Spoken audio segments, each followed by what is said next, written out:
So it is number 3, but it's number 1. If that makes any sense. It's our first hole because it's just out back of the flat here. And it's about 340, par 4. Maybe a little bit downwind today. Still gonna hit that driver. We love to hit that driver. Right center. Typical ball flight. Run out. Begging. That should be all right. Yeah, as you can see here, not exactly an easy opening approach, but see if we can get it down there. I like the strike, but I don't think it's going to carry enough. Oh, it did. Just onto the front left. Oof. So as you probably could tell by now, some aerification out here recently. Actually, last week we were off the golf course. It looks like they may have cut and or rolled these today. It's a Tuesday. So we'll see what kind of speed they have now and see if we can get this thing online with this new super stroke grip that is a 5.0. So if you're wondering about the whiskey hands status of yours truly, that should pretty much tell you. There you go. Is it going to break enough? Is it going to turn in? Ooh, that's a good attempt. We'll take the par 4 with that approach shot.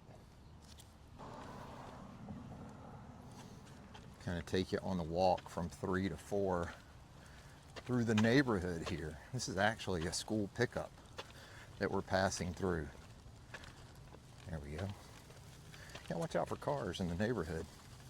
Some folks aren't exactly golfer friendly. There we go. There you can see 4T up there.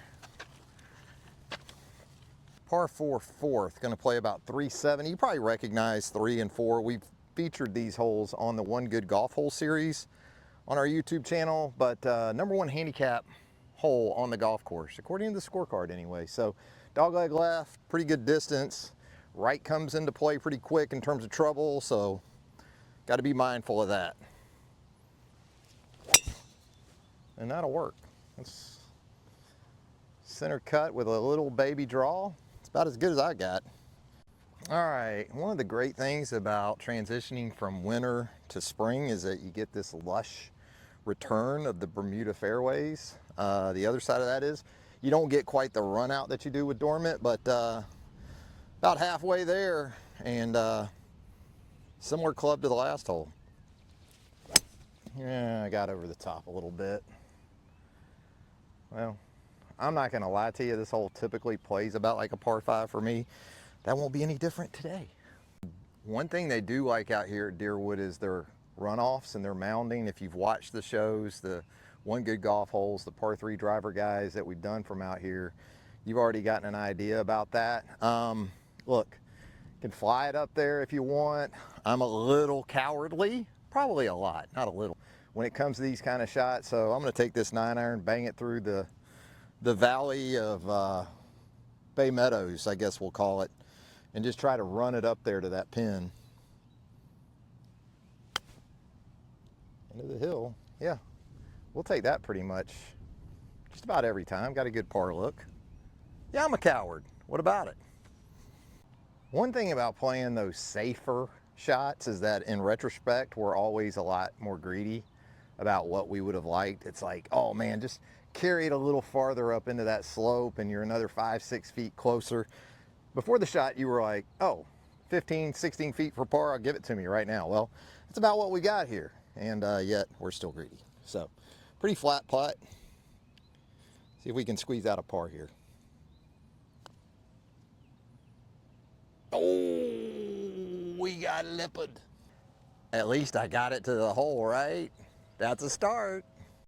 All right, this is another par 4 that we featured on One Good Golf Hole. It is the par 4 fifth. So when you think about it, 1 and 2 out here, par 5, par 3, and then these last 2 par 4s we played combined with this one, got another one after this, but the 3 that we're gonna play to start things today, pretty good. Coastal golf, I wouldn't say coastal golf, Florida golf. This has all the feels of Florida golf. You've got the pine trees, you got the exposure once you get up here to the turn.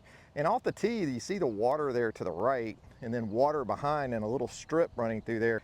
That's not really in your line of sight on the tee shot.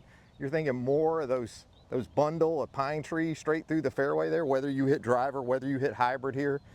Gals that can really push it out there, they're not hitting driver here, but you know we are.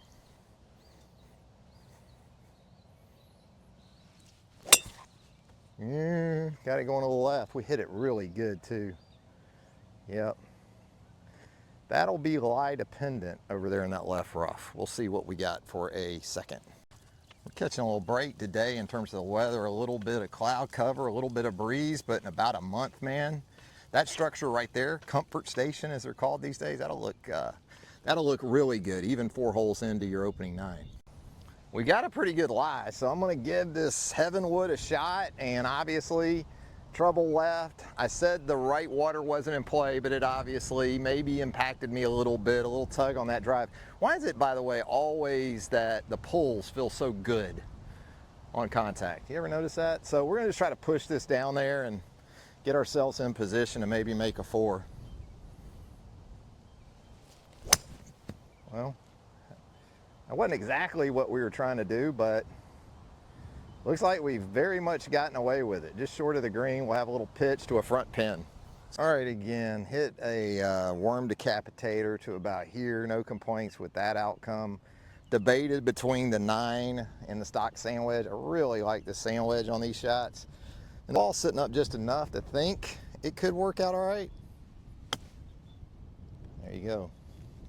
A little short, it grabbed on me. Grabbed on me. Difference between the 9 and the sand wedge. 9 would have gave me some. Gonna be dumb, gotta be tough. Can we close out this demanding stretch of 3 par 4s with a second par? This looks pretty straight. Again, 9-iron probably gives me a better look, but we're gonna take our shot.